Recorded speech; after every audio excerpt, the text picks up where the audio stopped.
Okay, welcome everyone to Mending the Soul of the Village, Voices of the Elders podcast.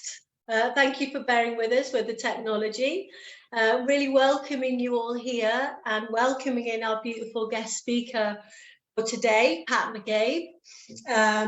Woman Stands Shining, Dine, if that's pronounced correct, Navajo woman. I have had the pleasure of meeting her once, and she's a grandmother, a mother, a ceremonial leader, activist, and a voice for global peace. And I'm really honored to have her here. And so what I'm going to begin with is offering her to say a prayer to open this podcast. Handing it over to you, Pat. Thank you. Thank you, Eartha. Thank you so much for having me on and for this series too. It's needed, and I am very honored to participate here. So yeah, I'm really happy to open with a prayer here to start us off. It's been a pretty intense morning over here my way, and so always good to just lay down a little prayer. And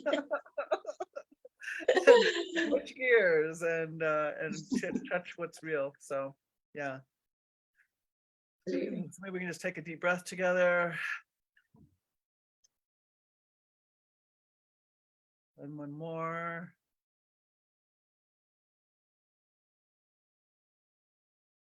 And one more.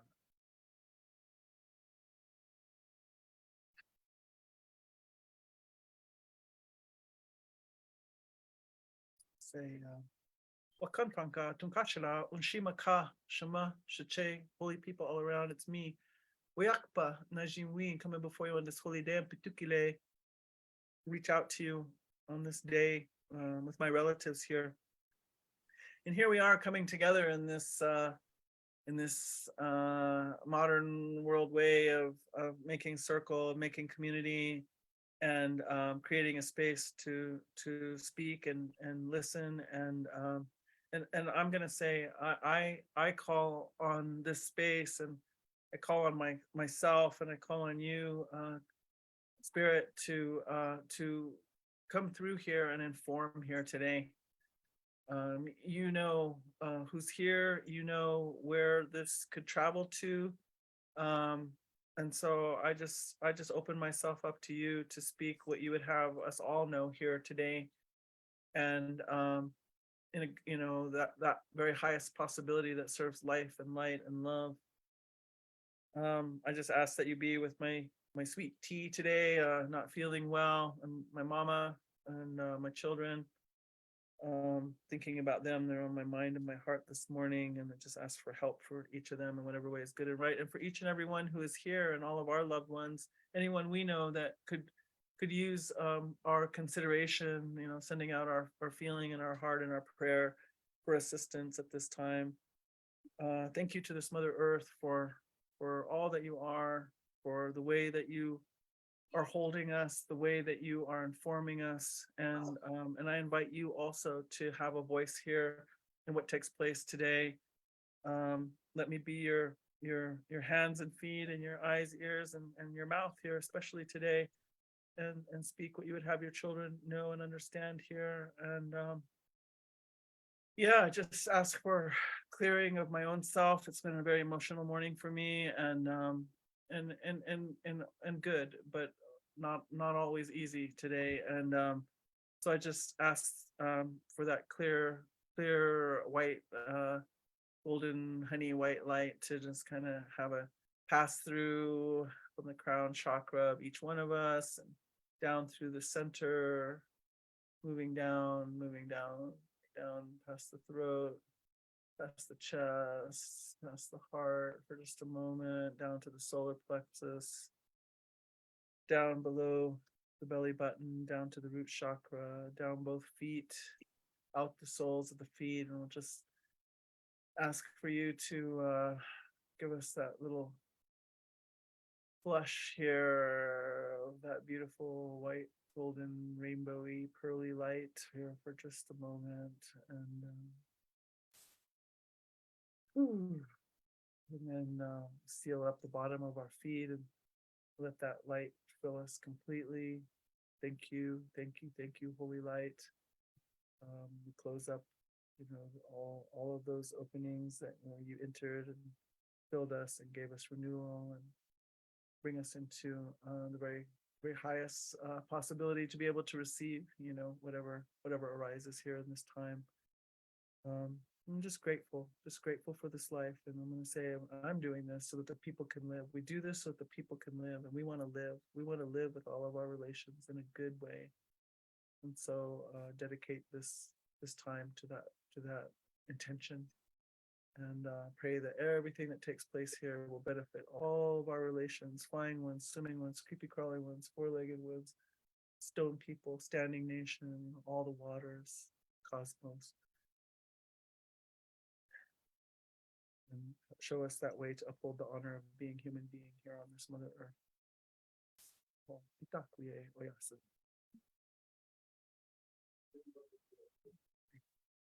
Thank you. That was beautiful. It's going to shut. So first I want to start with gratitude for your voice on this podcast. And this is a spiritual guidance platform for the younger generation. And I just wanted to start off with sharing with everyone where I met you, because I have met you in person when you came to Wales, where I live, and you shared with the women there, and I was one of the women. And I wanted to open with a remembering of that meeting with you, because you shared something really profound that was, it really shifted things inside of me as a woman. And it was around what you shared about trauma, and it was around what you said about witch burnings and the time in Europe when there was the mass genocide of the women, and how that wounding, that genocide had affected people in Europe, and how the great-great-grandchildren of those people had gone out in the boats, your people, and colonized it. And it was, I remember crying because it touched my heart so deeply that you'd come to Wales to share that as a sister and also as a woman. But what touched me was that profound depth of understanding and forgiveness in my heart for the trauma that keeps perpetuating itself, and and that place of colonizing from the place of the trauma of those people. And the reason why I wanted to share that that you'd shared with me on that day and with the other women was because what it felt like to me was that we'd taken our broken culture to your people, and that had affected your people in so many different ways.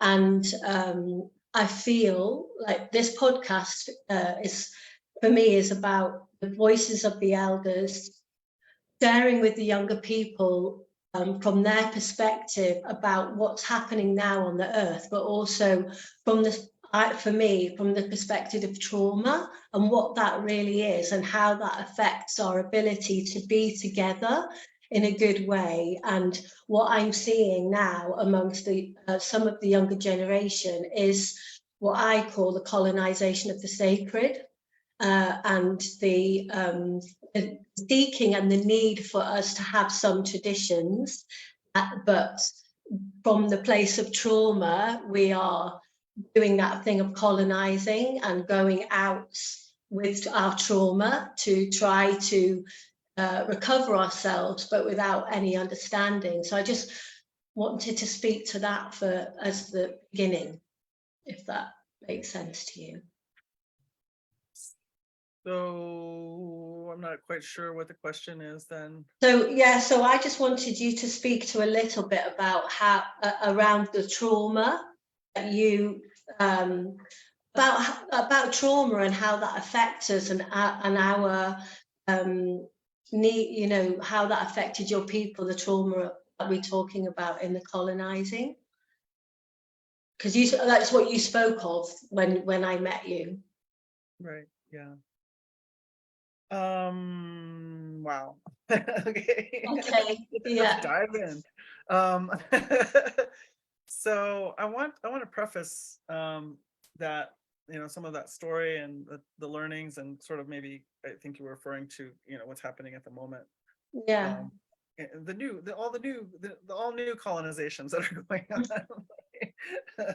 Yeah, it's quite the disease. It's a disease that keeps on giving.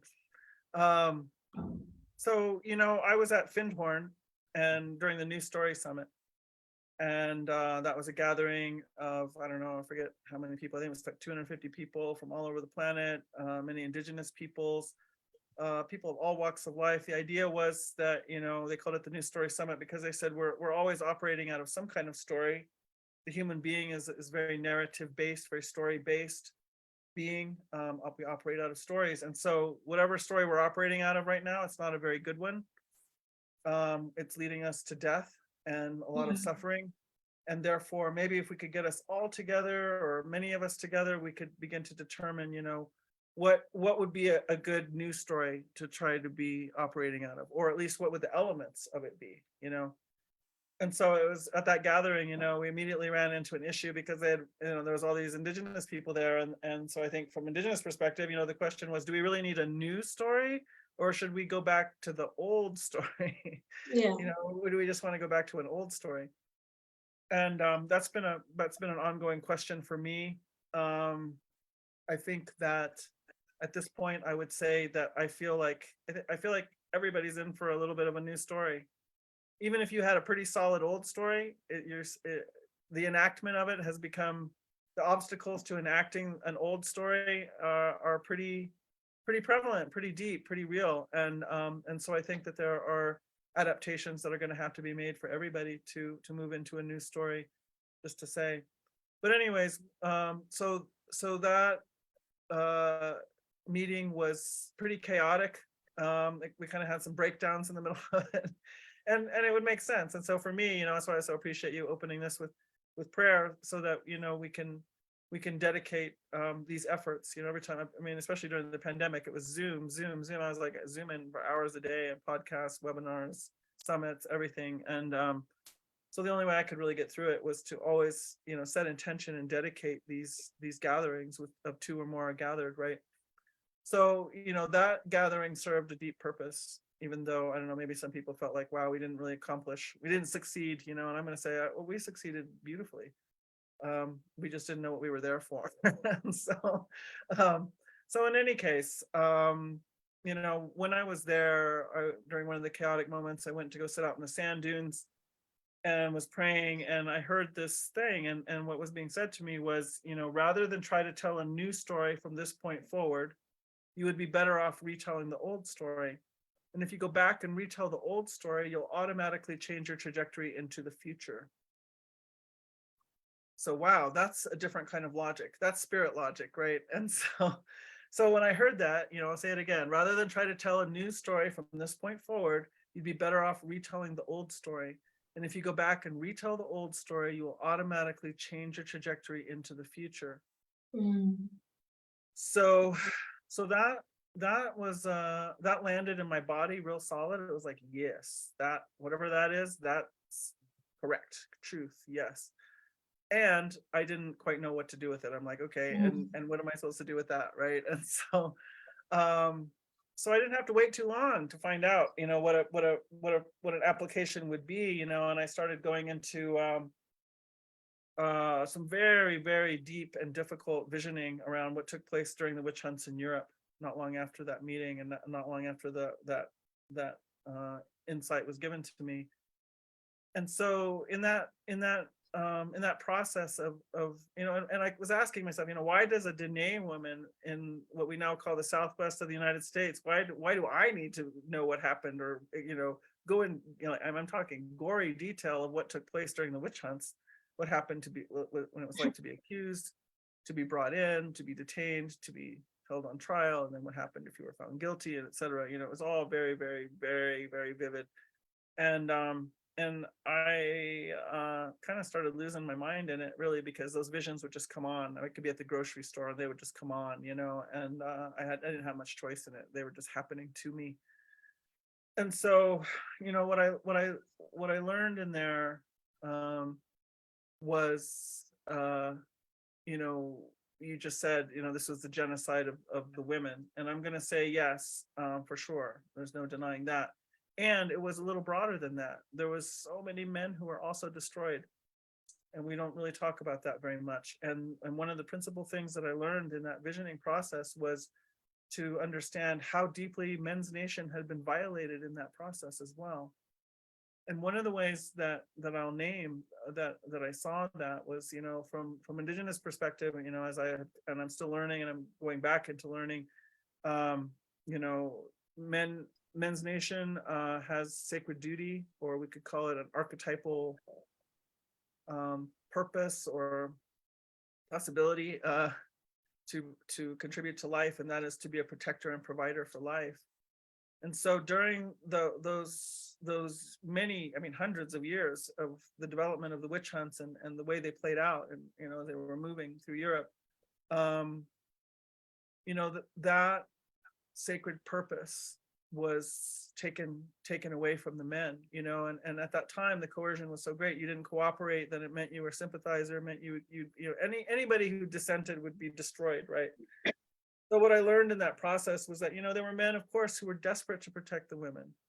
These were their mothers, these were their lovers, these were their wives, their daughters, their aunts and nieces. They were their friends. And so, it was a horrific time. And what I know from our people is that when the men can't protect what is most sacred and must be protected, it changes their whole being.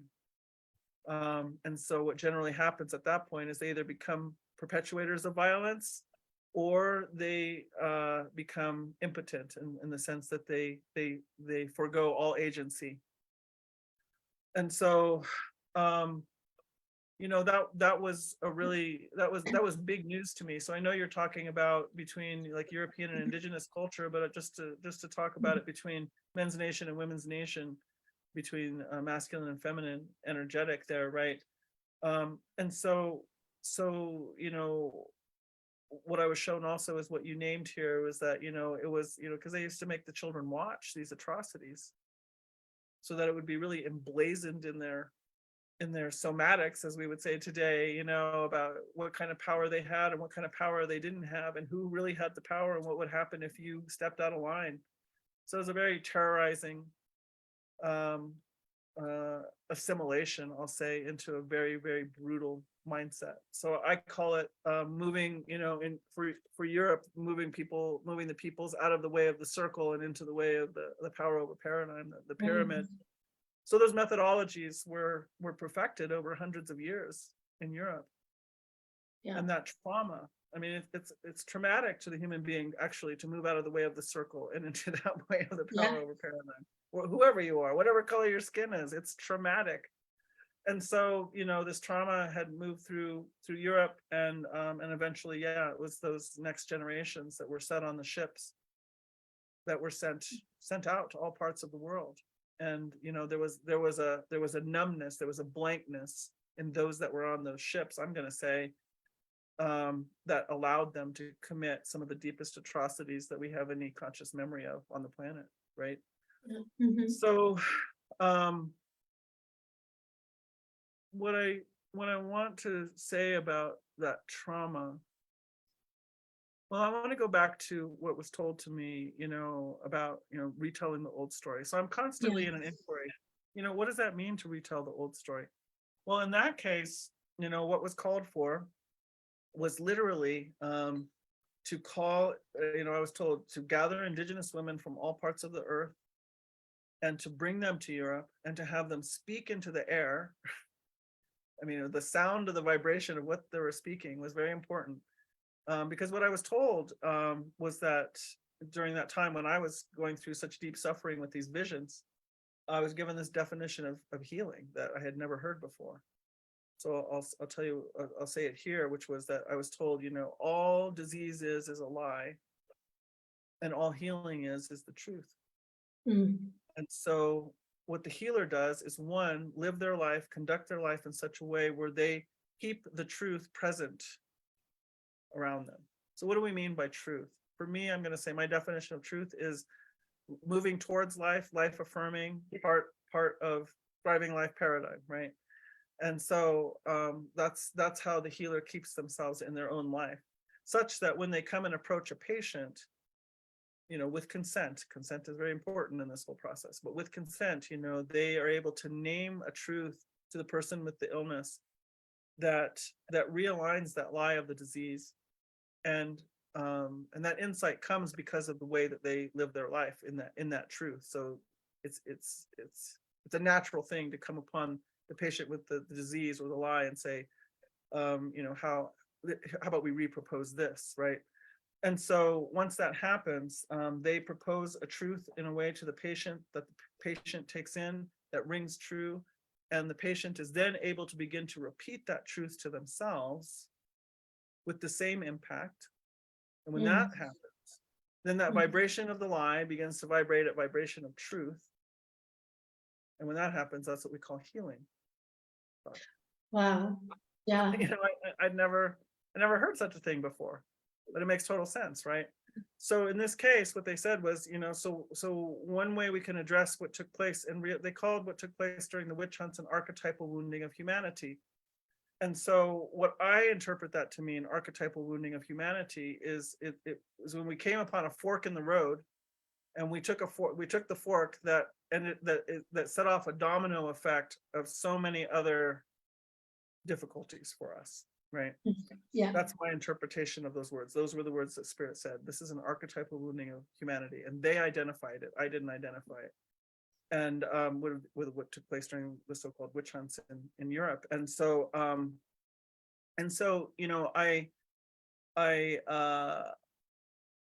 thought, well, I was told, so if you bring these indigenous women to Europe and you allow them to speak the truth that is corroborated from all parts of the earth about who the woman is to creation and who creation is to the woman.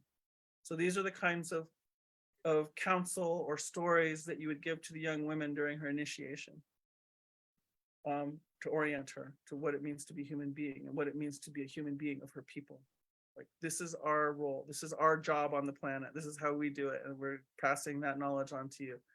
So they said, if you go and tell these stories, you're going to create a vibration of truth so powerful that you're going to end up realigning the line of time backwards and forwards from around what took place during the witch hunts.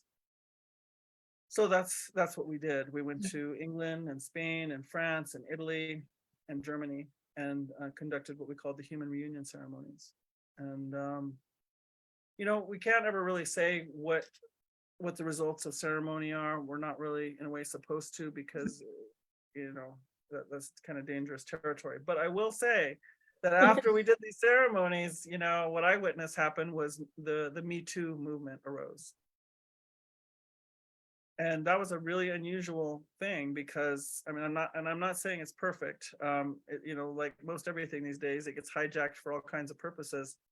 But nevertheless, it was a pretty astounding arising, because it didn't come from any foundation, any government, any institution, it didn't come from any one location. It was just rising up out of all situations to say, hey, the abuse of women is this prevalent. Can we acknowledge how prevalent the abuse of women is everywhere, in every arena? So I did witness that come after those ceremonies, right? And so I guess I'll just speak a minute here to, this continued colonization outlook.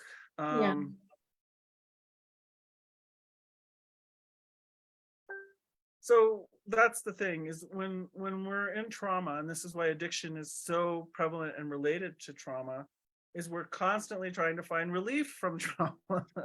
We want to find relief from that pain, because trauma is painful. And so, as Gabor Mate says, we don't need to ask why the addiction, we need to ask why the pain. Why the pain? Because if you stop it up over here, it'll just pop up over here, because you haven't addressed what's driving it, which is the pain, right? And so, so what I see, I guess what I was hearing, and you didn't quite say it, but I was hearing, for instance, the colonizations the plant medicines is so huge and prevalent right now. And and I really see that as a reaching, by people who are suffering from trauma, to try to find some relief there, to try to find the once and for all solution to these trauma issues. And sometimes it is found in those places. So there's sort of an intermittent reward thing going on there, which is a very hard psychology to break, when you're having successes once in a while, right? So I have to acknowledge that. But overall, I feel like, and even the spirits have said to me, for Indigenous peoples, they said, because this is, I'm going to go ahead and say this, the story, but I was told that, like when the anthropologists were coming and meeting Indigenous peoples, and then they would write about what they thought they were seeing. Yeah. This is what this means. This is what's happening. And, and then when we were able to finally realize what they were saying about what they were witnessing with us, we were like, wait a minute, that's not what's going on at all. Like, that's totally coming through a completely different lens, right? Yeah. Scientific lens, European lens, everything, and we're like, whoa, no, that's not what was going on at all. And now you're misrepresenting us and, all this stuff. So we say to ourselves, okay, great. We'll get into the universities and we'll describe ourselves to the world. But what I was told is that, that's a very, very dangerous place for Indigenous peoples, because we begin to conceptualize what we have and what we hold. And once it goes from the real life living spirit experience, and interplay, relational interplay between the human being and the earth, the human being and the spirit world, the human being and the spirit of whatever the medicines are that we're working with. Once that becomes conceptualized, it doesn't actually hold the power that it once had anymore. And so they said pretty soon, Indigenous peoples, if they stay looking at themselves through that Western academic lens, they will begin to conceptualize themselves to themselves. And pretty soon, future generations will not know the difference between the concept and the life and the lived experience of the spirit, right? So this is counsel to Indigenous people. So let's say, this counsel, I'm going to say, applies double to people who have pretty much been embedded generationally into modern world paradigm. It's all concept. Everything is about conceptualizing, right? And so that's why there's this gigantic movement to like, hey, what about the body? What's stored in the body? Somatic experiencing, somatic healing. Everything's about that right now, which is good, because we have to get back into the body and remember, hey, it's in the body too. The body is so powerful. So I guess I'll end with this and come up for air here, but and that's just saying that I understand the impulse to want to find something so powerful as these plant medicines, for instance.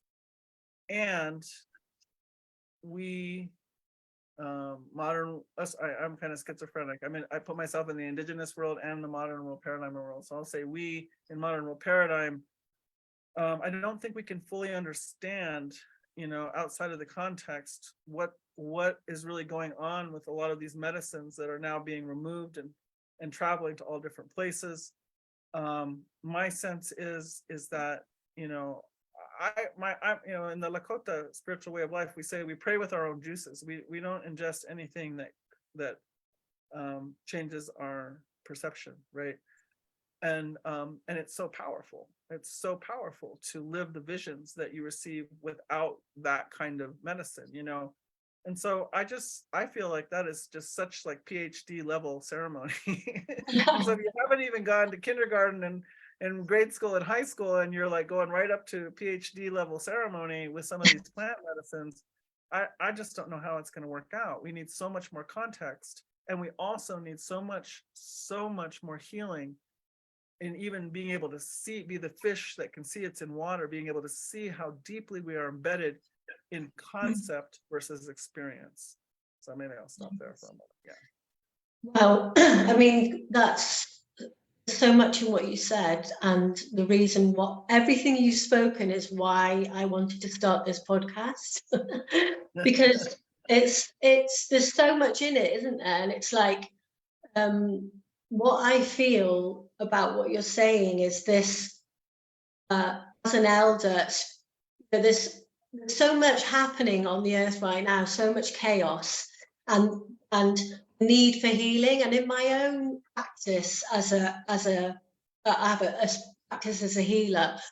The reason why I called this podcast is because I'm seeing, this unresolved trauma playing out from the younger generation who are looking for teachers, looking for ceremony, looking for plant spirit medicine, and the trauma not being the trauma of our separation and our own personal trauma and the lack of initiation, the lack of rites of passage, being one big melting pot that then isn't getting addressed with these ceremonies and with these medicines actually. And what's happening is that the younger generation are facing mental health issues from these ceremonies and from these plant spirit medicine. That's what's happening in my own practice, is they're coming in with soul loss and more trauma. So they're being re-traumatized as they're trying to heal their trauma by choosing unheld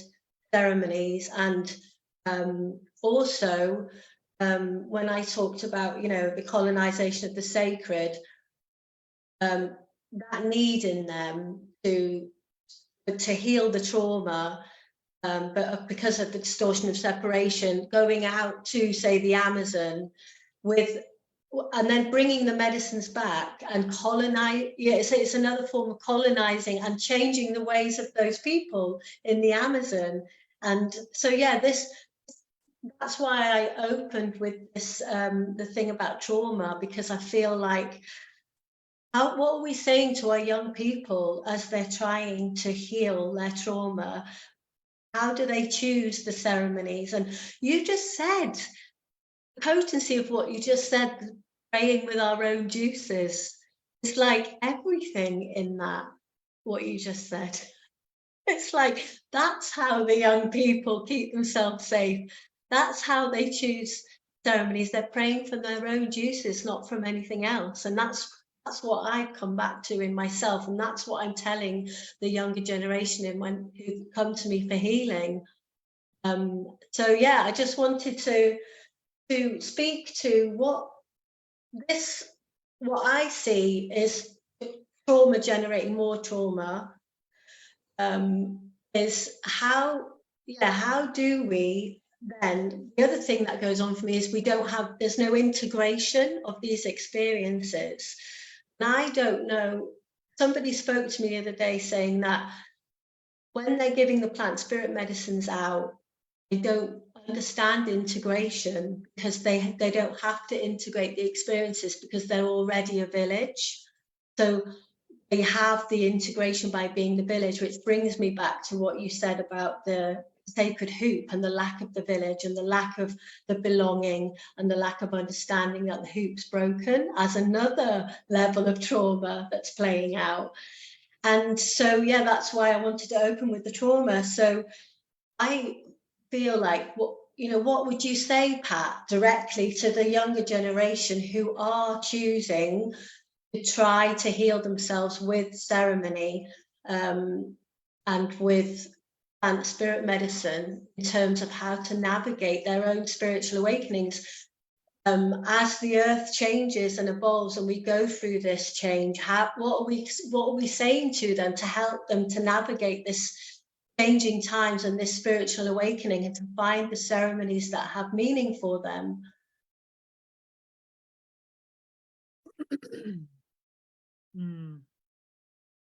Well, to the young people, I say, one, you are so loved. You are so loved by creation. You are so loved by this Mother Earth.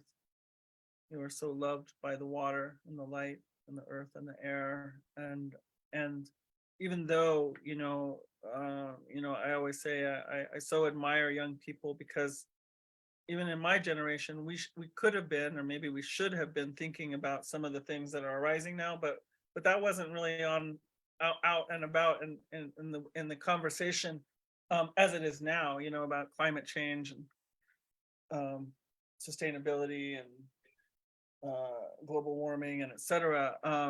And so I actually got to grow up feeling like everything was fine. More, I mean, we had our issues, but in terms of that, the existential crisis that, that is so prevalent right now, that was not being spoken to me when I was a young person. And so I want to say that one, I really, really hold such deep respect for the young people who have been born into this sense of, a big question about, are we doomed, and etc. Wow, I actually don't know that experience. Mm. And I have to acknowledge that I don't know what it's like to have been born into that precariousness, right? Like from the time you arrive, and that is difficult. And so what I'll say to that is, that tells me that the fact that you're here tells me something about your spirit, tells me something about your soul, that that you're a powerful being. You're a powerful Mm. being to arrive at this time. And Yeah. so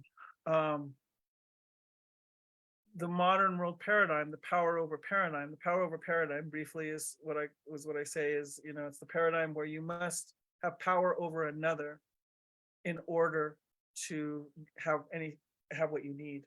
And now, right now, it's coming to such a tension and crisis point, record breaking profit and unprecedented poverty, so that divide is just, and everything in between is getting pulled and stretched, and to the breaking point. And so it may not appear from modern world paradigm perspective that you're powerful, but you are. There is just no way that you could have arrived here right now unless Mm. you had a pretty stout spirit and a pretty deep alliance with all of the help, all the helpers of earth, all the helpers of life. So I would say that. And so, I really do have a deep bow for the young people today. And I say, I just honor you, because that's how I feel in my life. I feel like, I was somewhere in the inky black darkness of the spirit world, and I was looking at this situation, and I always, picture myself pulling on the sleeve of God and saying, put me in, coach, put me in, put me in. I know there's something I could be doing. I see it. I can see what I would do. It's right there. I would do it, put me in. And then spirit's like, okay, here you go. And then here I come in, and then it's like, whoosh, no memory, Yeah. no Yeah. memory, fumbling in the dark to Mm. piece it back together, to feel clue after clue. And how do I find those clues? How do I piece it back together? It's in this whole instrument. It's Yeah. actually very little up here. Yeah. This up here is being hijacked continuously by modern world paradigm. So it's become even more unreliable than I think it always was. And it's always been, it has its function, but its function is not that discernment. The logic actually gets in the way of the discernment. Yeah. That's exactly backwards to what we're taught, but that's what I'm going to say. So I have to move into the body, I have to move into the feeling, I have to move into the intuition, but I have to move into the sense of the body to begin to recognize, I don't know why that thing keeps calling me, but there's something over there. And so the more that I keep following the breadcrumbs that way, those pieces, oh, okay, I'm going to follow it. Here I am. I don't know why I'm here. And then all of a sudden it's like, oh, that's why I'm here, because this relates to this. So then I have these two pieces, and then, I'm traveling along. Oh, something is calling, I got to go over there. What is that?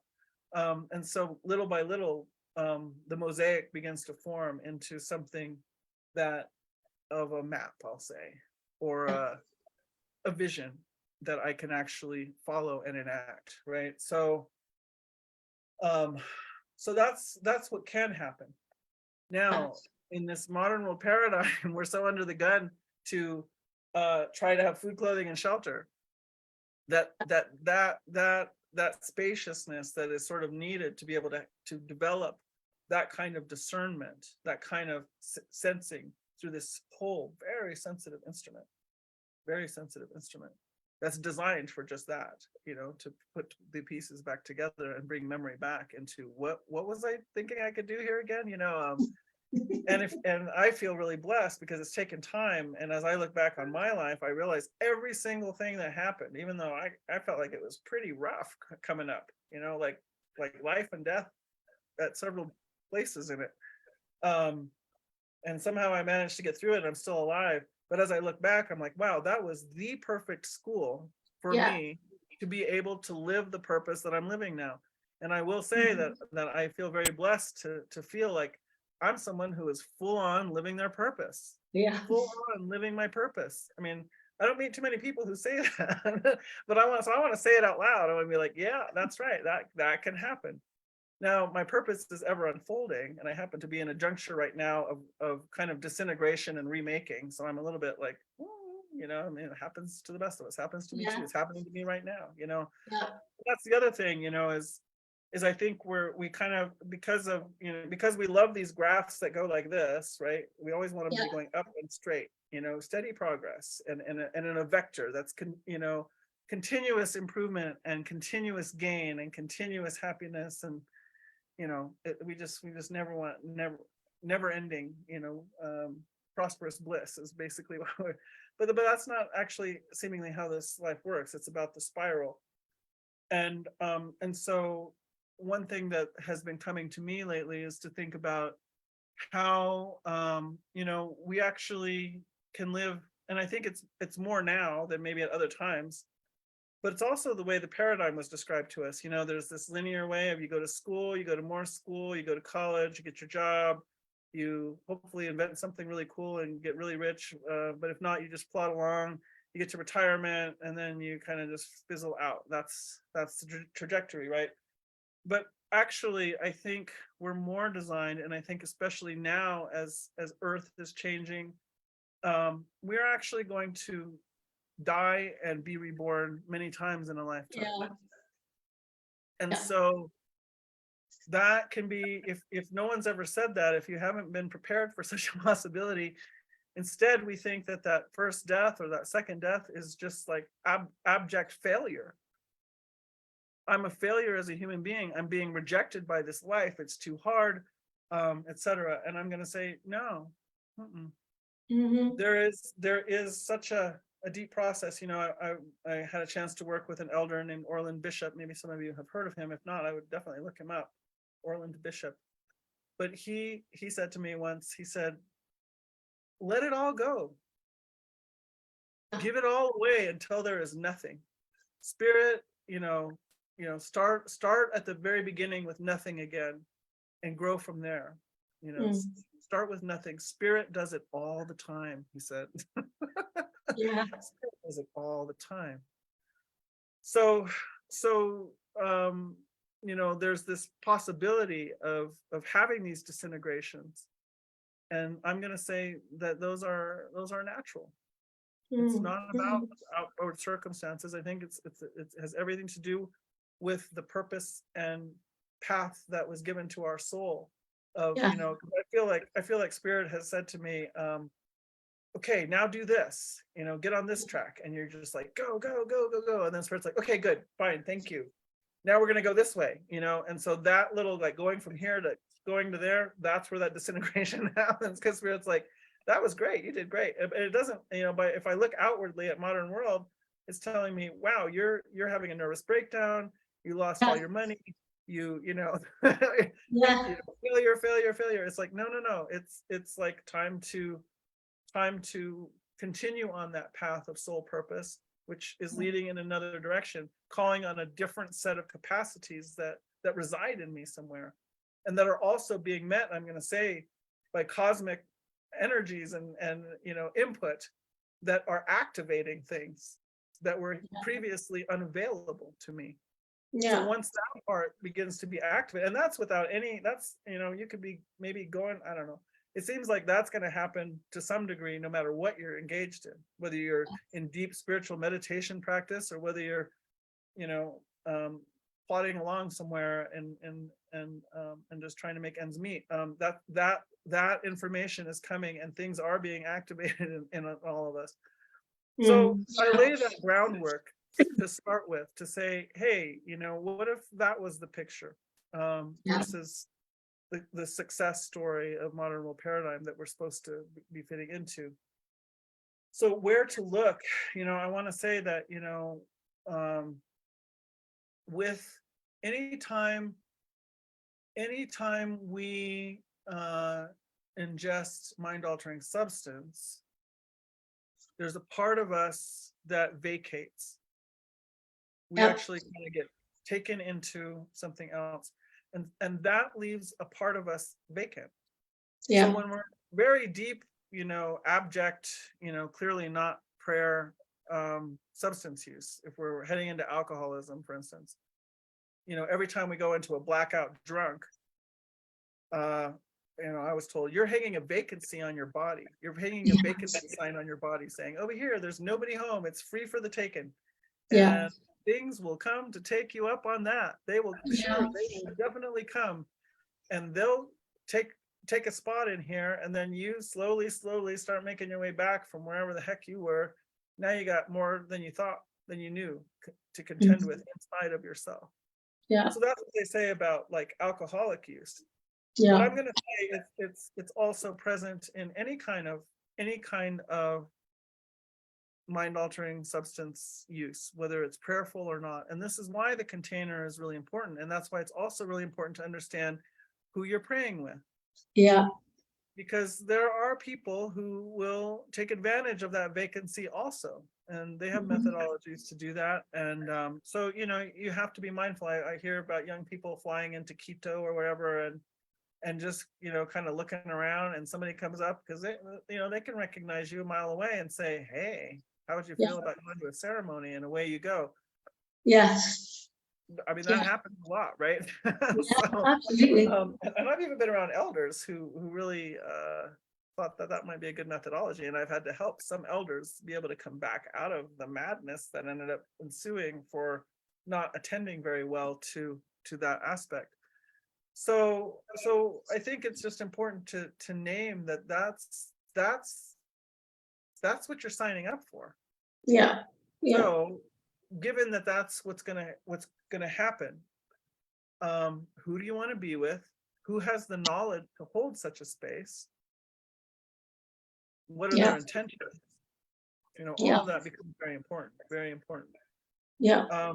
So what else can I say about finding that? So talking about praying with our own juices. So I every now and then I have hosted groups here in my home in New Mexico. I'm in northern New Mexico, and it's really interesting because one organization that has me host journeys here also hosts journeys down in South America. And so there's a kind of glamorousness to this idea of doing plant medicines. And so I always end up feeling like in that situation, it's been a while since I've done that with them, but it's like competitive. It's like shopping. So people are looking at things and they're like, well, should I come and do this thing with Pat, or should I go over here? Pat doesn't do any mind-altering substance ceremonies. Pat's not really, so I think I'm gonna go where the party is. I want to know what that's all about, and it's kind of trippy, so to me it's like this weird marketplace too. And and so I say to myself, wow, it is enough, more than I know what to do with, to sing our ceremonies. I mean, the way the Lakota spiritual way of life is it's a visioning culture. And in theory, I guess that's why people are approaching plant medicines. They want to have some kind of vision, right? Well, I'm going to say this is a whole visioning culture. And I'm going to say that's where I was taught that you can live by the visions. And what do we mean by the visions? Well, I think the visions are the input from all the rest of the life that's on this sacred hoop. So I say all the life that is got to have a seat on this sacred hoop. And human beings also get to have a seat. And it's a way of describing how interrelated we are. This symbol here. And so so I get to call on, if I'm interbeing, as Thich Nhat Hanh says. And everything I do affects every other being on this hoop, and everything every other being does on this hoop affects me. If we're that tightly related, if I'm going to go and ask for a vision for my life, it seems like maybe I should consult with the rest of my being, the rest of the organism that is actually life, right? So that's a big part of what we call crying for a vision is about. It's like, let me consult with this whole rest of this circumstance and all this life and all these beings and all their knowledge to ask, how do I harmonize now? That's kind of maybe a question I could say that asking for a vision is about. How shall I direct my will and my life at this moment? What makes sense? And so for me, that had been an annual practice for, well, all the way up until the pandemic. I will say I haven't gone out into that practice since the pandemic. But the way that we go about our visioning is through fasting. Yeah. Just with the withdrawal of food and water. Yeah. And I mean, the visions that I have lived my life by, that's where it comes from. And so that's why for me, it feels like I just hear the word ayahuasca and I am down on the ground. I am down on the ground with my forehead on the ground, just at the sound of the name, you know? I know. Yeah. And for me, it's kind of overwhelming to think about what it would be like to add that spirit alteration of my senses into the practice of seeking vision. To me, and I've been doing this for 30 years, that is a gigantic prospect for me. Now, I'm going to say I have done it, and I don't need to do it anymore.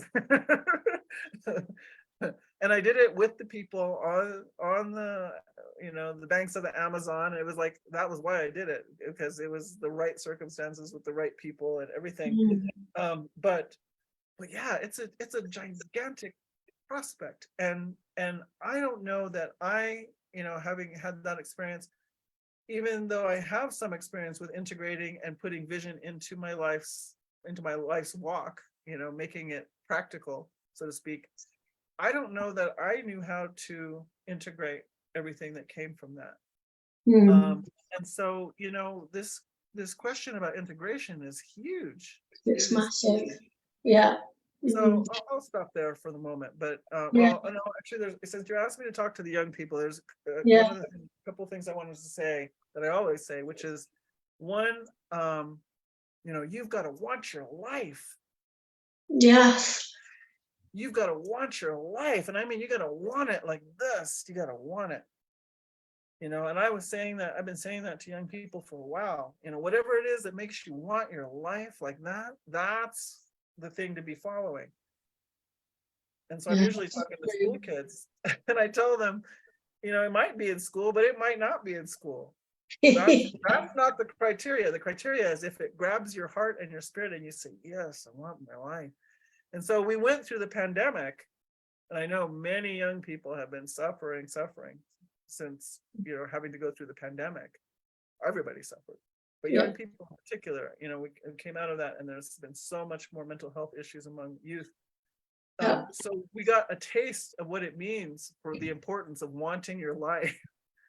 You got to have that sense of wanting your life, and ideally also being in that sense of, and I'm approaching and living into my life's purpose. In order to be able to get through hardships like that pandemic. So that's why that importance. You got to want your life. And I'm going to say that, your joy matters. Your joy matters. Your joy matters. Your joy matters. And I will say that I never had a single adult in my life tell me that my joy mattered. And I think the reason that nobody ever said that to me is because in the power over paradigm, where you have to overcome another in order to get what you need, they already knew there's not much joy in there. And for some people, their whole life, right? This is it. This is what Mother Earth's about. It's like, no, that's an overlay. But okay, if you're looking through this lens, it's like, there's not going to be much joy here anyway. So I'm going to save us all a lot of heartache and just not even talk about it with you, my beloved, my most beloved child, because there is no joy in there. What there is in there is putting your head down, denying your feelings, denying your dreams, and trying to work hard to hopefully come out with enough to make a living. So why am I going to talk to you about joy? God. Imagine with our most beloved, I know. Yeah. And here we have been, placed in paradise. Actually, we've actually been placed in paradise, and Yeah. that's what we made of it. I love that meme. That, I mean, it's I love it because it's describes something so horrible so well. But it says, we could have it any way we want it, and we choose white supremacy and credit scores. And I'm like, right. So, I say your joy matters because there's nothing more joyful than living into your life's purpose. Yeah. Yeah. And so when you're starting to approach joy, it means you're also starting to approach that life's purpose. Yeah. There's Absolutely. so much fuel in that. So I'll stop there for a minute. Yeah, thank you. I mean, yeah, so I just want to take it back to the what you talked about of take it back to death, right? Because well, that's it, isn't it? This evolving life that we live, that's constant death and rebirth, constant contraction and expansion, and the movement of our young people through their initiations into adulthood, and that massive death process that they go through, and they have to let everything die that was before as a child to become this adult and move through into the expansion, into the joy, into their soul. And this is the work that I'm doing in the UK with young women, working with rites of passage and the loss of rites of passage in our culture. So, to me, the enormity of being brought up in a culture that understands rites of passage and the death and rebirth process, and how many times we die and be reborn throughout our lives, and the need to die well, need to completely surrender what was before so that we can rebirth ourselves and move into our soul, into the new version of ourselves over and over again, is like, enough, right? Enough without the plant spoke medicines, without all of that. It's enough just to be with these cycles of life that take us into the disintegration of ourselves and the dark night of the soul, and the need, the navigating the joy to put ourselves back together, and the healing of the fragmentation, to allow all of our trauma to become our wisdom, like you said, and then you realize that everything was perfectly designed for you to be who you truly are anyway. Like, that's enough for me, without any need for anything to ingest to take me through that death process. And what you said about, so this disconnection from our interconnectedness, well, it's not the disconnection from our interconnectedness, is it? It's our awareness of our interconnectedness with all of life, because it's always there. It's like the crux to the loss that we feel, the big gaping hole that's filled with trauma, that then takes us on this. It's become a business, hasn't it? Spirituality. It's become a business that, like you said, like, oh, shall I choose to go to Pat's workshop, or shall I go? It's become like that because of this need to consume, because we're not even allowing ourselves to be with the potency of what life gives us, which is death. So yeah, this speaking to death is what I feel, because we are, like you spoke of the pandemic, we're in this massive death threshold, aren't we? And yeah, the pandemic's, we're still moving through that death threshold, and we're faced with more death thresholds because it has to be that way for us to move into this new earth or new era or a new way. I don't know. What did you say? You said at the beginning, new story. Is that the word you used? Like, how can we move into that new story if we don't allow ourselves to die? If we're afraid, if we don't understand what death and rebirth is. So that's what I feel when I talk to the young people, is like rites of passage then, so a culture that, does your culture still have, in the Navajo tradition, is there rites of passage for young people, and how are your young people doing? Oh gosh. So I will say that the instances of the traditional initiation have been fewer and fewer, I'm going to say it. I mean, it definitely dwindled with the residential boarding schools. Probably most people are familiar with that, but those were residential schools that were set up by the church and the government, and which, it was basically common practice all throughout what is now called the United States to be able, and Canada, to be able to just kind of grab any native kid you saw. It was legal to just grab them and take them to one of these schools, right? And so they ended up being taken from their families, and that's the story in my family. My grandparents were taken to such a school, and then they sent their children. So my grandparents met in a boarding school, and then my parents met in this residential boarding school. And the whole purpose was we want to make the life and culture of these people so repulsive to them that they never returned to it. So it was a very deep, violent, radical assimilation process, right? And so we weren't allowed to speak our language. We weren't allowed to practice our ceremonies. And so in my family, that was very deep. I grew up in my family with nobody really speaking the language, only very occasionally. And we were not practicing any of our traditional indigenous spiritual way of life. So in my family, my cousin had the first initiation ceremony, the first one in 4 generations. And my daughter and I went to go support at that. And then when my daughter was 9 years old at the time. And then after that, she kept asking me, am I going to have that ceremony, Mom? Am I going to have that ceremony? And that was a huge prospect for me, because at that point I hadn't been in any indigenous ceremony because of, like I said, the upbringing that my family had, and then they put me into it. I didn't really start into indigenous ceremony until I was 29.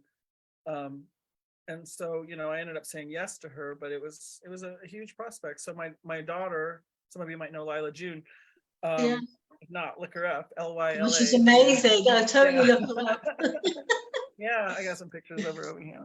She's stunning. What she's doing is incredible. This was her in high school. That was a while back. But anyway, amazing. I have some pictures of her in front of me over here. So, she had the second initiation in our family in 4 generations.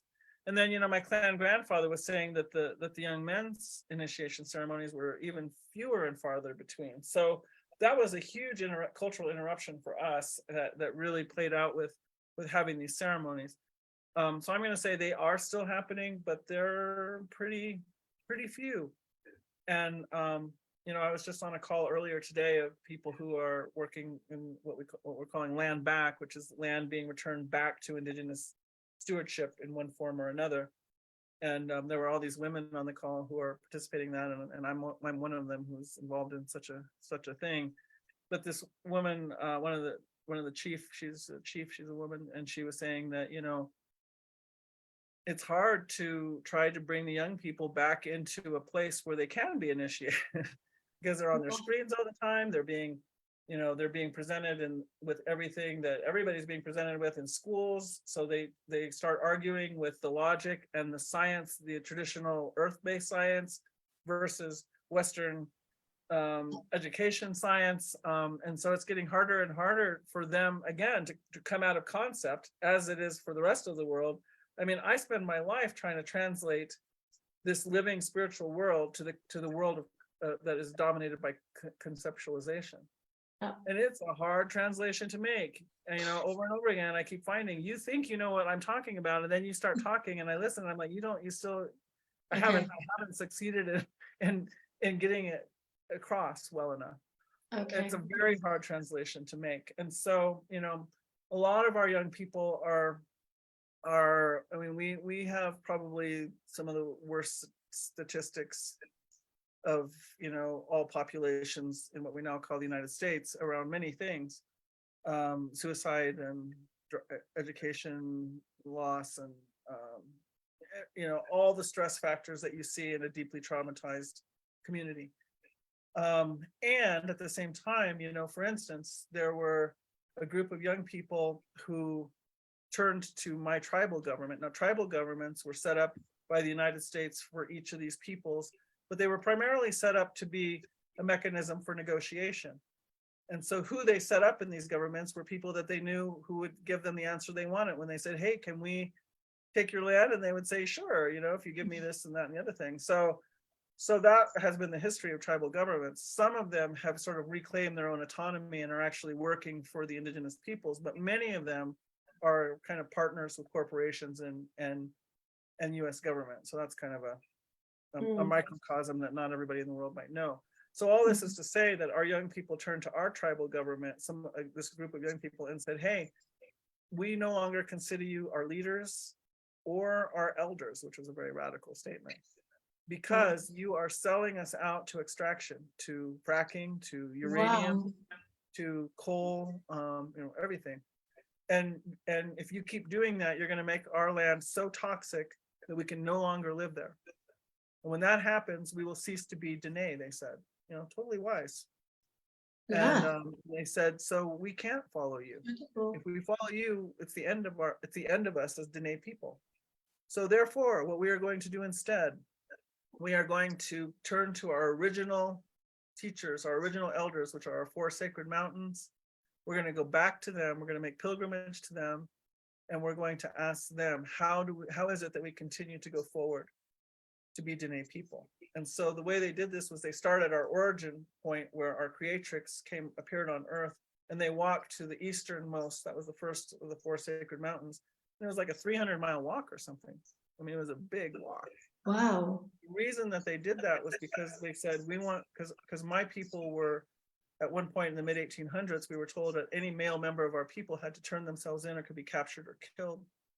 And so that was the period of what we call the Long Walk. And so many people were captured, they were captured or they turned themselves in, or however that happened, but they were walked, they say 400 miles down to to a concentration camp in the southern part of the state of what we now call New Mexico. And so we call that the Long Walk. So these young people were saying, we want to let our ancestors know who survived that long walk, because so many perished on the walk itself. And then the concentration camp, once they arrived, was pretty horrific. And then the walk back, when they finally let us go, when we signed treaty saying that we would send all our kids to these residential boarding schools, which, what a choice to make.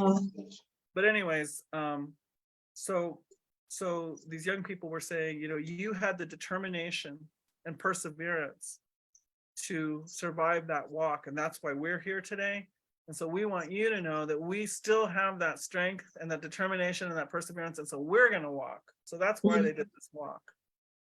And then they proceeded to go to each of the 4 sacred mountains. They took a break between each one, but it was huge. So for instance, there is that kind of tenacity still. Wow, that's a rites of passage. Right. That's a rites of passage they gave to themselves. It's like they're self-initiating or something, isn't it? Through connecting to their ancestry or something. It's like real. And what I wanted to say was, this thing of like, okay, so if we can't have rites of passage ceremonies, just going back to something you spoke to earlier, is this initiation that we go through being traumatized.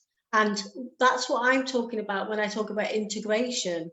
It's like, okay, so we haven't got the elders to hold our rites of passage ceremonies, so we're having to self-initiate. Like, we can, if we move through our, if we heal our trauma as best we can, that to me is a form of initiation, because then we step into our wisdom, into our soul, as you spoke of. We are able to feel ourselves again as a soul because of the trauma coming out of our body, so we can like come fully into our bodies, which is like what you said.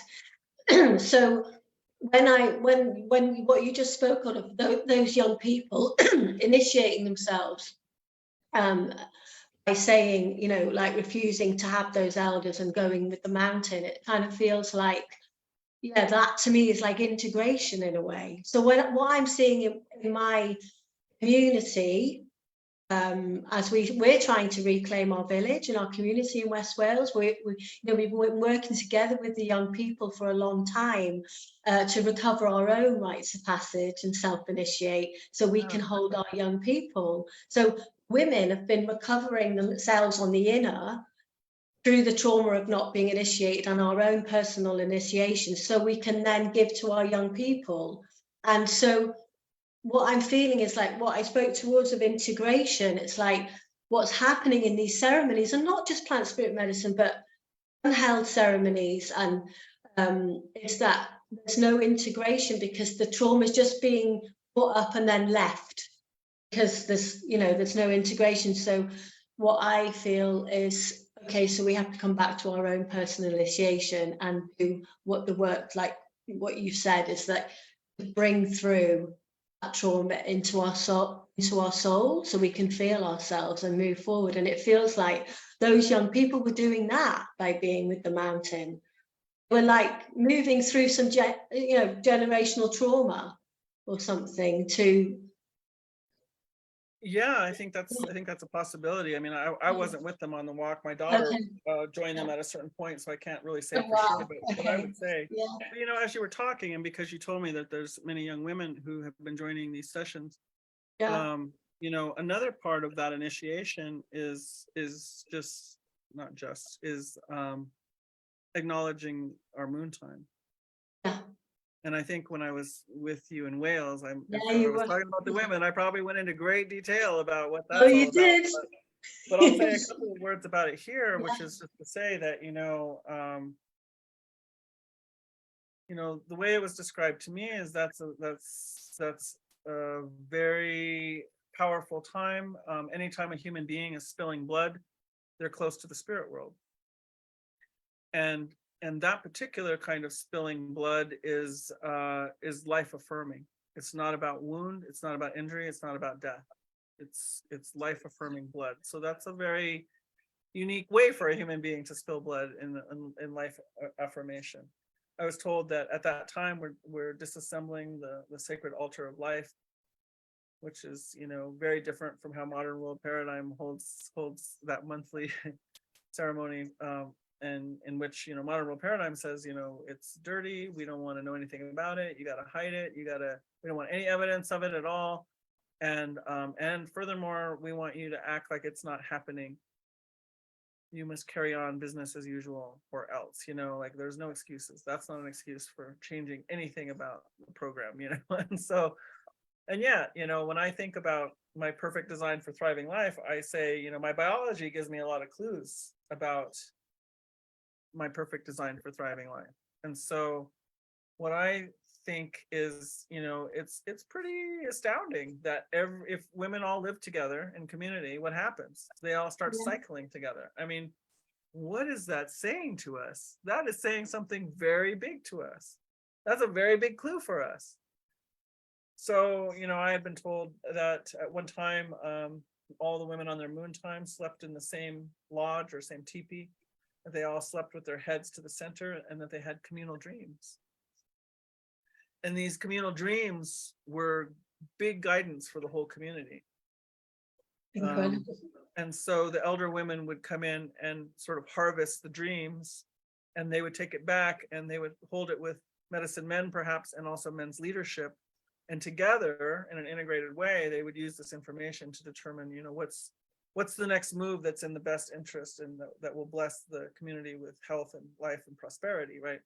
So that was one scenario that was told to me that I've always held, and so I say that you know, they say that at that time, that doorway between heaven and earth, which biology calls the cervix, you know, when that opens, I mean that doesn't open all the time, right? It opens during childbirth, and it opens during, you know, this menstruation every month, this moon time. And so that gateway is very, very powerful. And so when that gateway opens, we have an opportunity to give that material. So one thing I say about that is, you know, when I look outside out here, I see that everything out there is doing one thing. It's trying to make more life, especially right now in the Northern Hemisphere, it's springtime, right? So things are budding, birds are very active, insects are coming around, ants are invading my house all of a sudden again. Noticing, I'm like, wow, that's that time, they're awake. And so that's really something to say. Everything out there is doing the thing. It's trying to make more life. So I'm going to say the plan here on Earth, it's life. It's life. It's life. Like that's the whole big plan here, you know. And somehow we have forgotten that that's the plan, and we're actually moving the exact opposite direction. However, okay, so the plan is life. So that means that if we're dismantling the holy altar of life at that time, then that is representative of humanity's, the five-fingered one's life, the beginning of our life. So I was taught that that material is so holy, it's so sacred, and at different times in different places, it is used in different ways with that knowledge, right? Used to bless fields for planting, used, you know, in all, you know, different ways. And so I was told, you know, you must not ever think about it as being dirty. It's very, very sacred.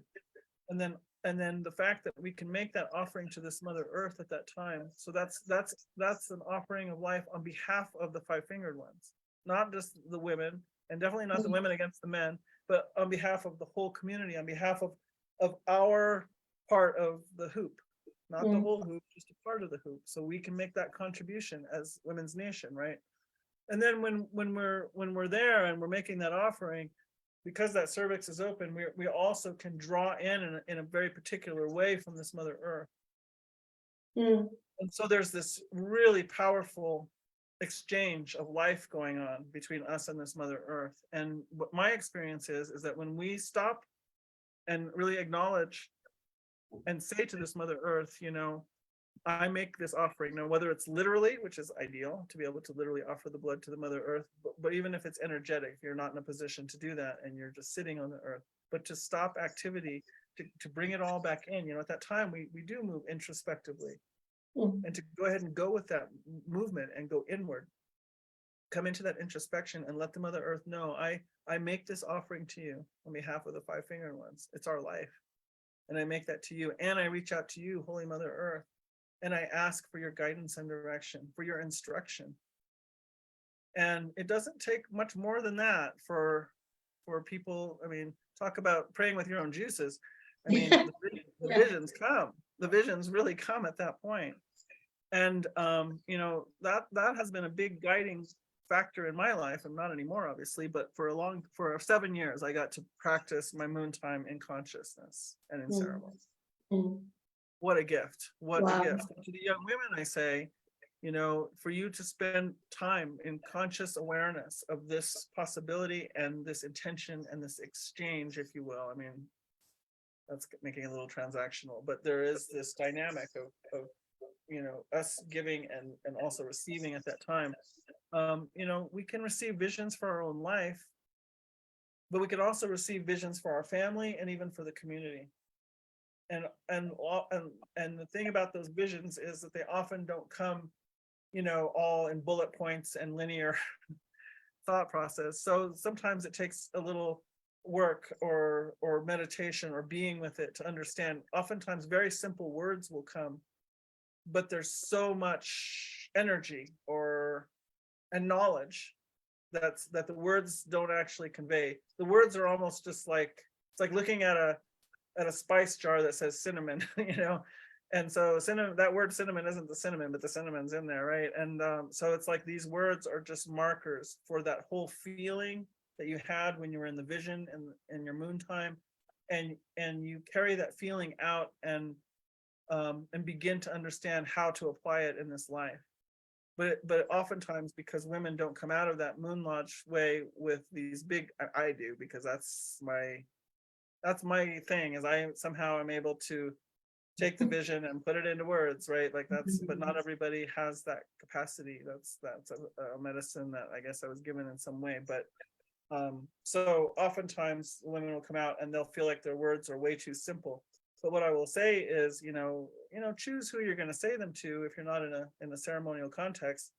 But, you know, say them to certain people, because all of the meaning and the medicine and the energy that is what those words are actually symbolizing, that's going to come through when you speak them to somebody else.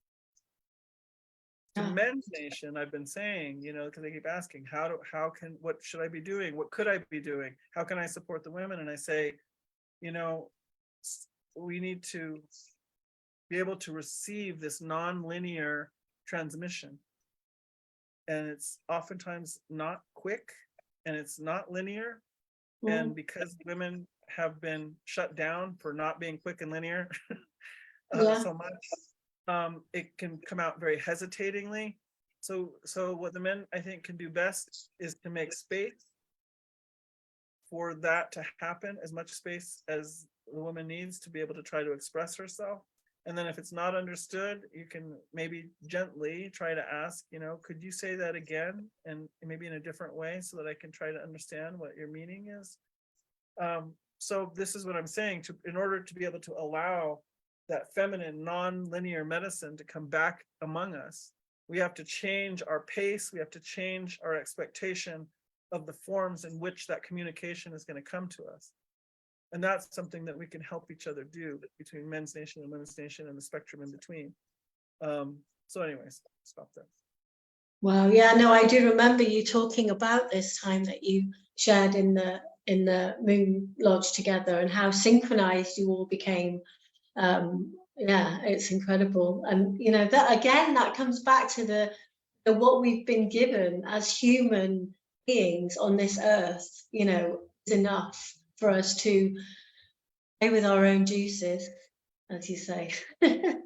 So I'm aware of the time, and I'm just, I think if we just speak to the last thing, is that, this power over paradigm that's falling away, and the death of that.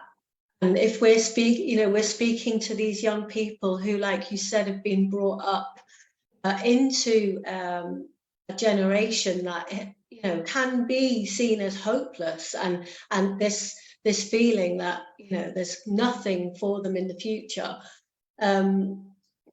I don't personally see that. What I see is what you spoke of, like as we start to integrate the experiences of our separate traumas, and we start to come back into remembering ourselves as a soul and remembering our interconnectedness with all life, the potential for us to evolve as a species, I find really powerful. Like, wow, like you said, to be born at this time.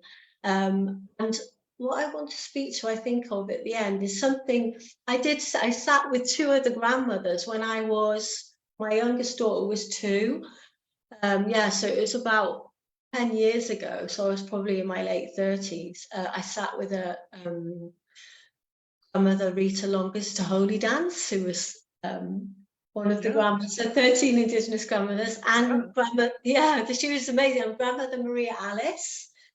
And they spoke to this time on Earth, which is why I wanted you to come on, because it was amazing for me to hear from them as I was even younger then. And what they spoke towards was this time on Earth. And then one of the girls sat, one of the younger women, she was in her late 20s, stood up during this sharing circle that we were having with like 100 people, she spoke that her people, she called in, she was from Oregon, and she was saying her people, and what she was talking about was the party scene, like the big rave scenes.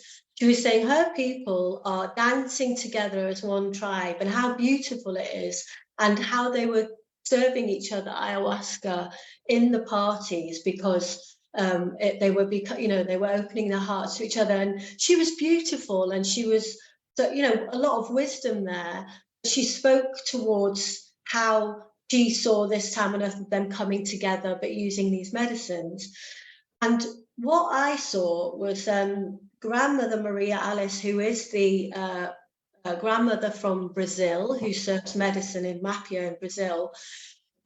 For a long time, she couldn't understand what this woman was saying. She couldn't quite understand the filter that this woman was sharing about this scene that she was in, which was the parties, and how this medicine was being used there.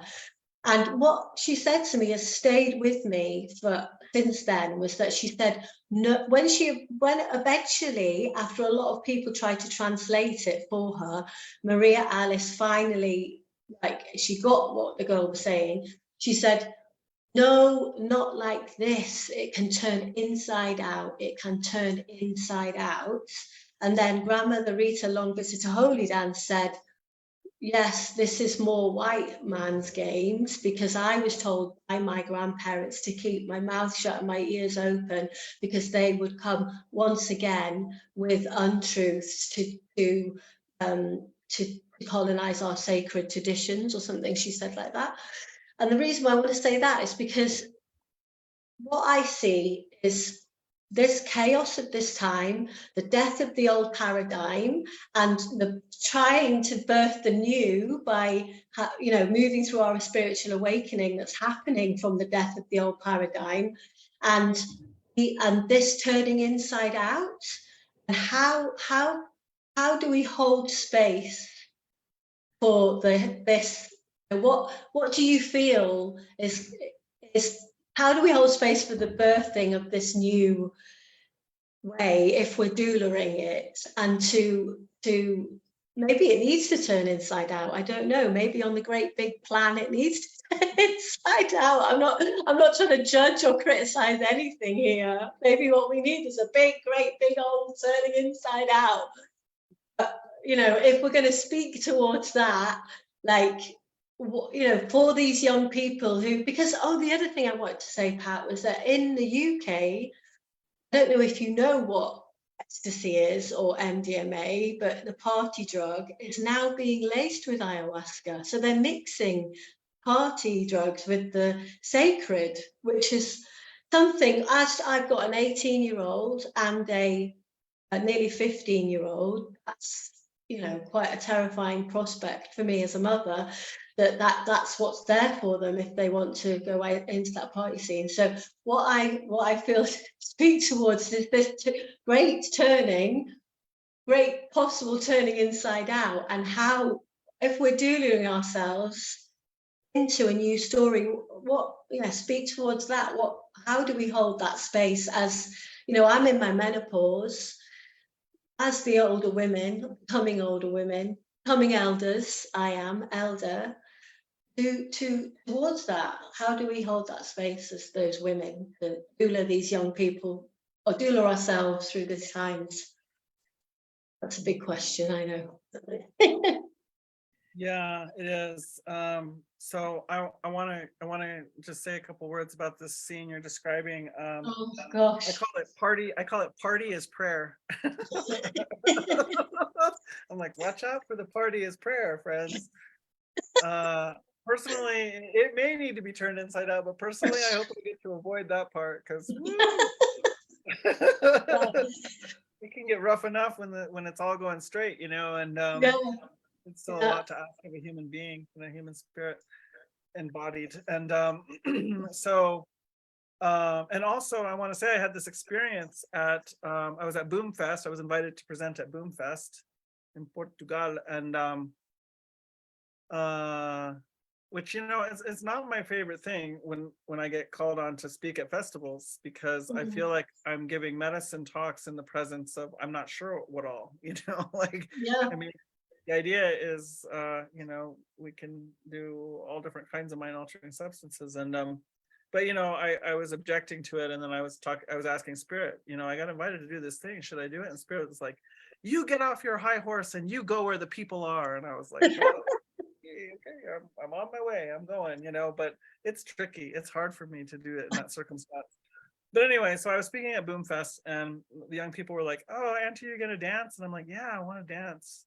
I haven't danced in a long time. I'd really love to dance. Like, okay, so let's go get some dinner first. So we walked past the main dance temple, I guess it's called, and nothing was going on at that moment. They were in their break time, so we went and had dinner. And by the time we came back through, that temple was bumping. That music was going. There were thousands and thousands of people dancing, and I was listening to it, and I said, "Wow, that music has teeth and claws."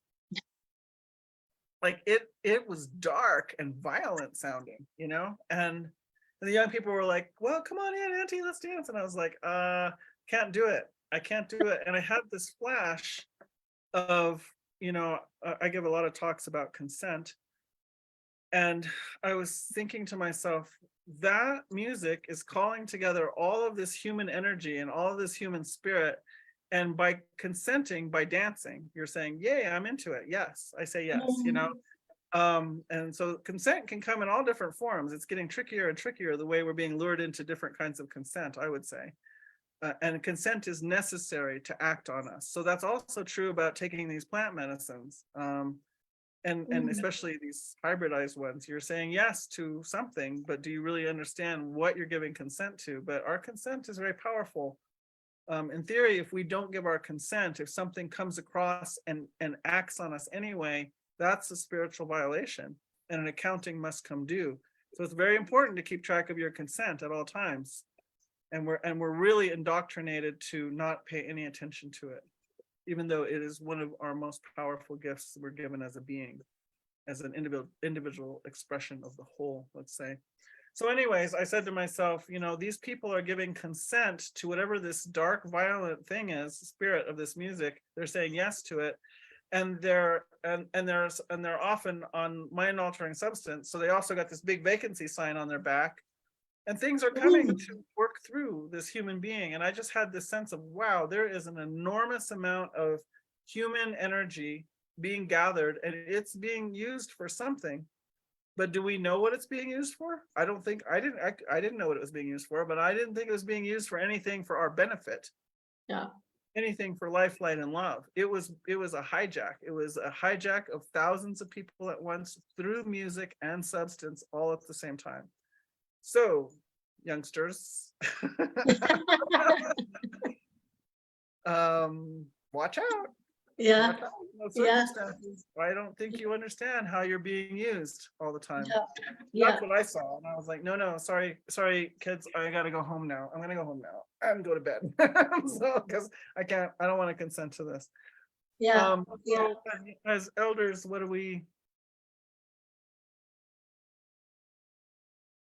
when my father passed, it was a big initiation because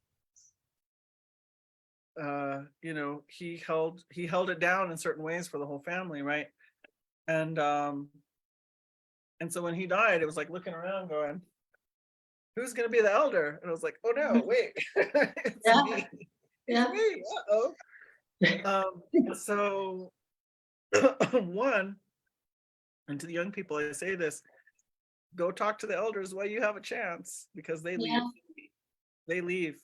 And once they're gone, and that all of that body of knowledge is gone. So there are elders that I wish that I had spent some time with before they left, for sure. And that was a big mistake. So I can't really emphasize that enough. And I do see a lot of youth elder exchange going on, in different places all the time. But I'm going to say, so then for me, I had this, I was doing some breath work recently, and I had this really deep vision of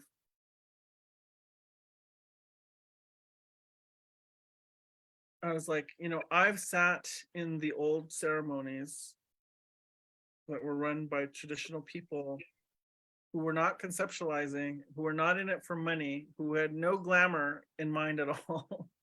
And I have sat in those ceremonies. I know what they feel like. And I've also got to witness the power that comes through and the help that we received because of how they held it. And I thought, I know how to hold certain ceremony myself.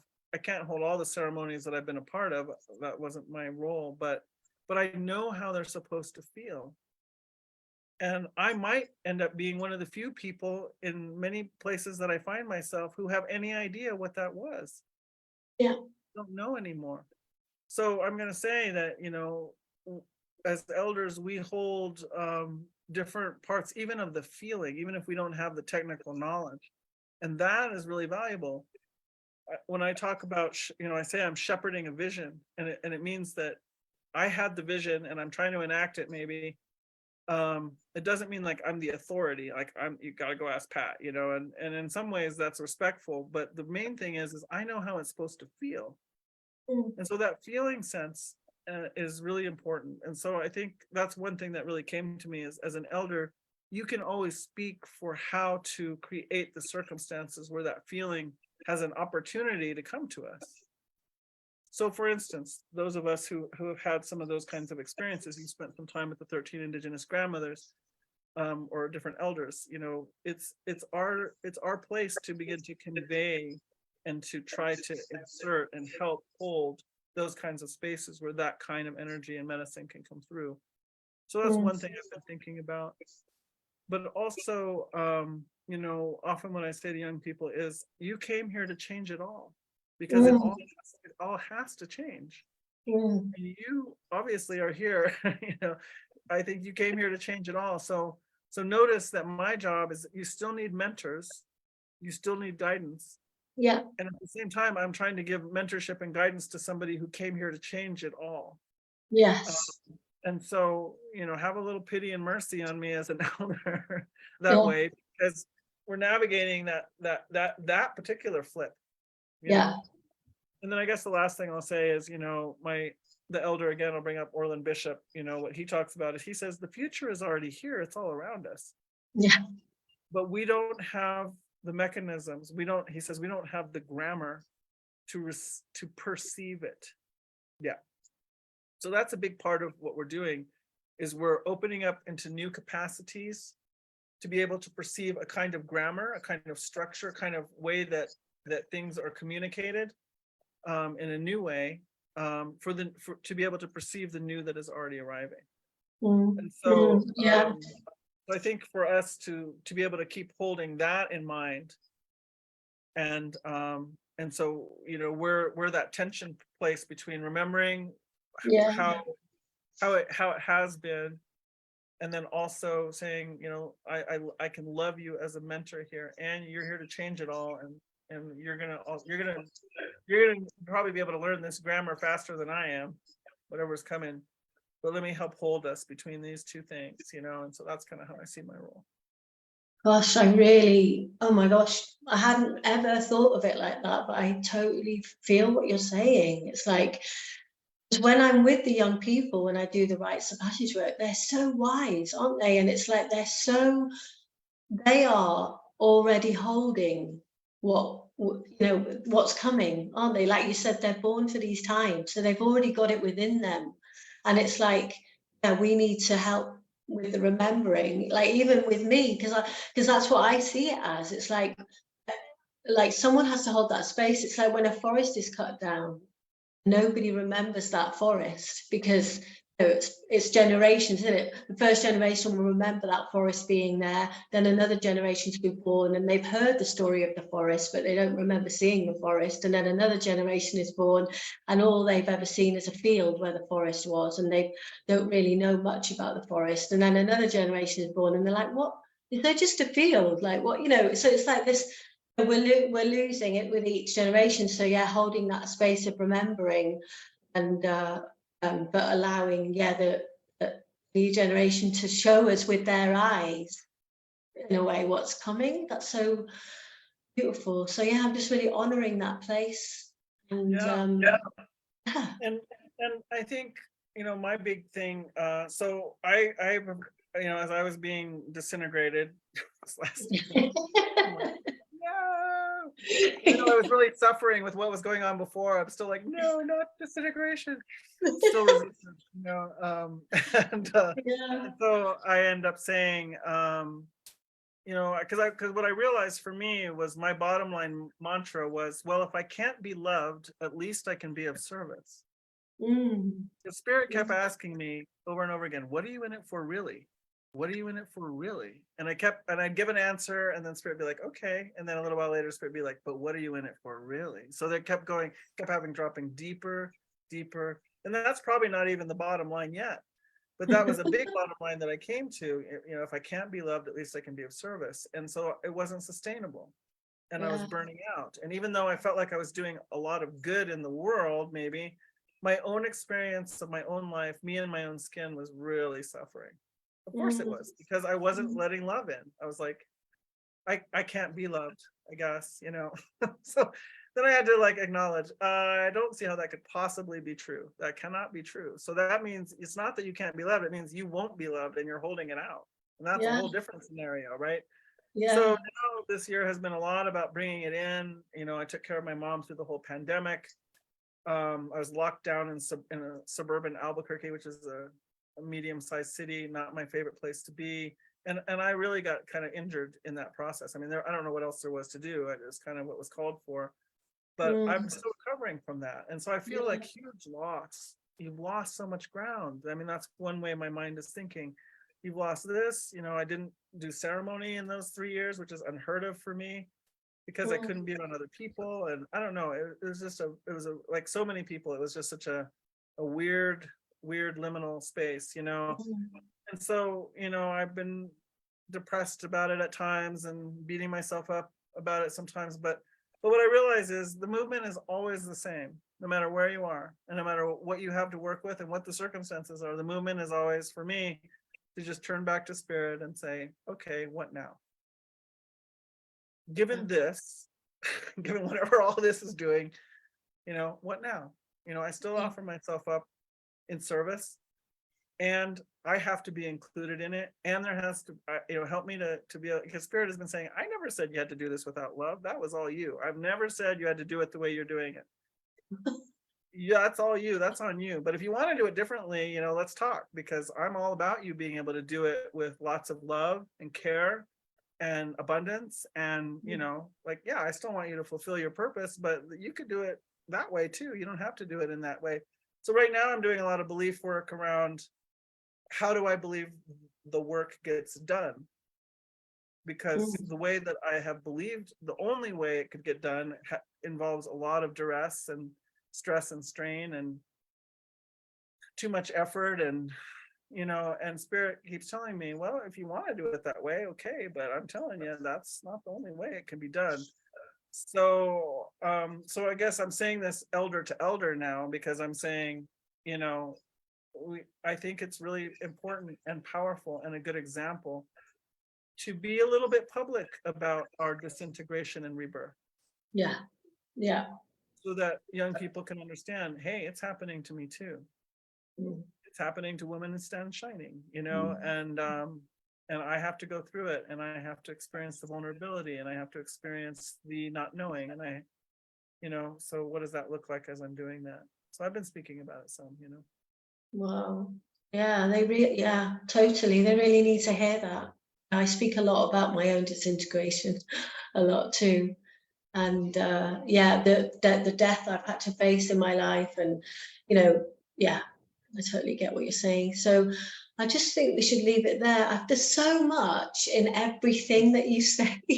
Like every word practically that you speak is like I could dive into every word and pull out the threads of what I hear, more of what the young people need to hear, because it's like I'm doing that work, and there's just so much richness in everything that you're saying, that I know that if they heard it, it would help them to align with their soul, and to let themselves die and come back again to themselves over and over. So maybe I'll call on you again in your busy schedule in the future to speak to, when I pulled out some threads to speak to and listen to the young people about maybe what they want to hear more of, actually. Oh, please, yeah. Because I'm hoping this is going to be them guiding it through their questions too. This is just the beginning. Well, I'm up for it, so let me know. Good. And I want to honor your daughter, because I have been following your daughter for quite a long time, and she's somebody that I recommend to my daughters too, and I've shared some of what she's doing with them as a role model for young people. So speaking to the young people from Eartha, to really, as a younger woman role, someone who speaks so beautifully and does good work in the world, to look up her daughter Lila June as well, and honoring your mother as well and her journey, and having such gratitude for you coming and sharing your words here for all of the younger generation to hear, and the elders to hear what you said at the end, for the elders to hear. And as the elder becoming, I need to hear what you've got to say. So really grateful for all that you shared, and for this time sharing in the podcast. Thank you so much, Eartha. Again, thank you for having me, and thank you for this series. Good. Thank you. Thank you so much. And I hope we get to speak again, and I will be in touch with anything from the younger generation. So I know it's the middle of the day for you there. I'm actually in Portugal, and it's the night time right now. So enjoy your day. Thank you so much.